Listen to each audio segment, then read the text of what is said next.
கண்மணியோட அம்மாவையும் சித்தியையும் மறுபடியும் பார்த்துட்டு பாட்டி செமையாக திட்டுறாங்க. அவங்கள போட்டு வந்து செம்ம திட்டுறாங்க.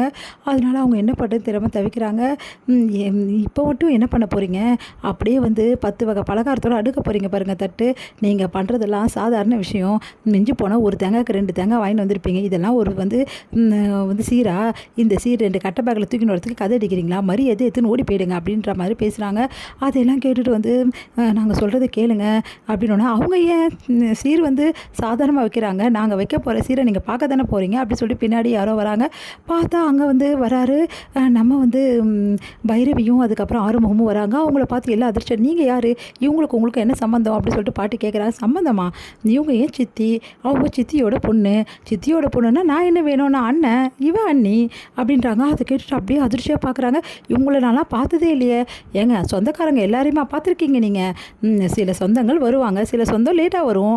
நாங்கள் லேட்டாக வந்திருக்கோம், அவ்வளோதான். எங்கள் தங்கச்சிக்கு நாங்கள் எப்படி சீர் வைக்கணுமோ அப்படி சீர் வைக்கிறது எங்களோட முறை. அதுக்காக தான் நாங்கள் வந்திருக்கோம். எல்லாத்தையும் எடுத்துன்னு வந்து அடுக்குங்க அப்படின்றாங்க. அங்கே இருக்க லேடிஸ்லாம் நிறைய பேர் வந்து எல்லா வந்து தட்டாக சீர்லாம் ஃபுல்லாக அடுக்கி வைக்கிறாங்க. பயங்கரமாக சீர் வைக்கிறாங்க. அதை பார்த்துட்டு ஆடியே போயிடுறாங்க பாட்டி. இவ்வளோ சீரா அப்படின்னு சொல்லிட்டு, ஒன்று எவ்வளோ வைக்கணும்னு சொல்லுங்கள். இந்த ஹால் முழுக்க வச்சாலும் பத்தாது நாங்கள் கொடுக்குற சீர்.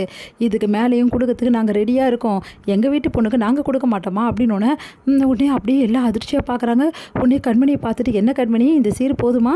இல்லை இன்னும் வந்து அண்ணங்காரன் இன்னும் நிறைய சீர் எடுத்துகிட்டு போதும்னு அப்படின்றாங்க. என்னங்க பாட்டிமா, என்னமோ சீர் பத்தலை என் தங்கச்சிக்குன்னு சொன்னீங்க. இந்த சீர் போதுமா? இன்னும் வேணுமான்னு சொல்லுங்கள். இன்னும் கூட லாரியாக சீர் வைக்கிறதுக்கு நான் ரெடியாக இருக்கேன். உங்கள் வீடு இடம் இருக்கான்னு பார்த்துக்கோங்க அப்படின்றாங்க. அதை கேட்டுட்டு பாட்டி செம்மையாக டென்ஷன் ஆகிடுறாங்க. இப்போது நீங்கள் அமுச்சு ஆகணும். என் தங்கச்சி அனுப்ப மாட்டேன், என் தங்கச்சி வீட்டுக்காரர் அனுப்ப மாட்டேன்னு சொன்னீங்களாமே தீபாவளிக்கு. இப்போது நீங்கள் கேட்ட சீரை நாங்கள் வச்சுட்டோம். இதுக்கப்புறம் அனுப்புறதுக்கு உங்களுக்கு எந்த பிரச்சனையும் இல்லையே அப்படின்றாரு. அதை கேட்டுட்டு அப்படியே பார்த்து டென்ஷன் ஆகிடுறாங்க. உடனே வந்து இனிமேட்டு அவங்க எப்படி அனுப்ப மாட்டேன்னு சொல்ல முடியும்?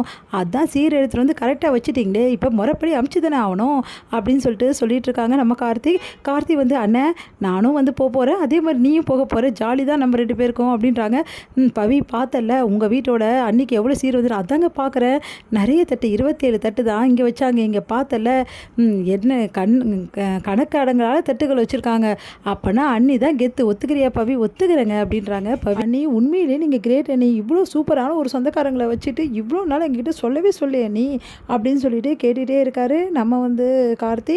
அடுத்து வந்து பவியும் கார்த்தி ரொம்ப சந்தோஷப்படுறாங்க. இப்போ தான் எனக்கு ரொம்ப சந்தோஷமாக இருக்குது அப்படின்னு சொல்லிட்டு இருக்காங்க. ஆறுமுகமும் வந்து நம்ம வந்து என்ன பண்ணுறாங்க, பைரவியும் என்ன பண்ணுறாங்க, எல்லாருக்கிட்டையுமே ரொம்ப நல்லா ஜாலியாக பேசுகிறாங்க, சகஜமாக பேசிகிட்டு இருக்காங்க.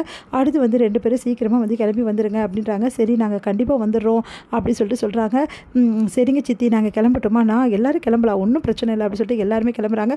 வாங்க சித்தி உங்களை ட்ராப் பண்ணிவிட்டு நாங்கள் கிளம்புறோன்னு. பரவாயில்ல, அதெல்லாம் தெரியாது சித்தி, உங்கள் வீட்டில் உங்களை ட்ராப் பண்ணி தான் நாங்கள் கிளம்புவோம் அப்படின்றாங்க. சரின்னு சொல்லிட்டு நம்ம கண்மணி அம்மாவும் அவங்க சித்தியும் கிளம்புறாங்க. நாங்கள் வரோம் சம்மந்தி அப்படி சொல்கிறாங்க. நல்லா கெத்த சம்மந்தி, நல்லா பெருசாக கூப்பிடுங்க. என்னங்க நீங்கள் எதுவுமே சொல்ல மாட்டேங்கிறீங்களா? வாங்க சம்மந்தின்னு சொல்லுங்கள் அப்படின்னு நான் சொல்கிறேன் அப்படின்னு சொல்லிட்டு, சரிங்க சம்மந்தி அப்படி சொல்லிட்டு பாட்டி சொல்லாமல் வந்து நம்ம அன்போட அம்மா சொல்லி அனுப்புகிறாங்க. ரொம்ப நல்லதுங்க, நாங்கள் வரோம் அப்படி சொல்லிட்டு எல்லாருமே கிளம்புறாங்க. இதெல்லாம் பார்த்த பாட்டிக்கு வயிறாயிருது, வெண்டாக்கும் தாங்கிக்க முடியல, அப்படியே செம டென்ஷன் ஆகிறாங்க. உடனே வந்து சரி நான் போயிட்டு கிளம்புற வேலையை பார்க்குறேன் அப்படி சொல்லிட்டு கண்மணி வந்து சிட்டா பறந்து மேலே போகிறாங்க. உடனே வந்து அன்புள்ள இரு கண்மணி நானும் வரேன் அப்படின்னு சொல்லிட்டு அவரும் போகிறாரு. 2 பேரும் ஜோடியாக கிளம்புறதை பார்த்துட்டு தாங்கிக்க முடியல வெண்ணிலாவால் செம டென்ஷனாங்க. பாட்டி என்ன பாட்டி இதெல்லாம் அப்படின்னு அப்புறம் பேசிக்கலாம் அப்படின்னு சொல்லிட்டு சொல்கிறாங்க. அடுத்து வந்து எல்லாருமே வந்து செம்ம டென்ஷனாக என்னென்னமோ வாங்கி வந்திருக்காங்க பாரு, இது வரைக்கும் இந்த மாதிரி ஒரு தட்டெல்லாம் நான் பார்த்ததே இல்லடி அப்படின்னு சொல்லிட்டு அங்கே இருக்கவங்க எல்லாமே பேசிக்கிறாங்க. பரவாயில்லையே இந்த அளவு எல்லாம் வாங்கி வந்திருக்காங்களேன்றாங்க. இதெல்லாம் பார்த்த பாட்டிக்கு வேற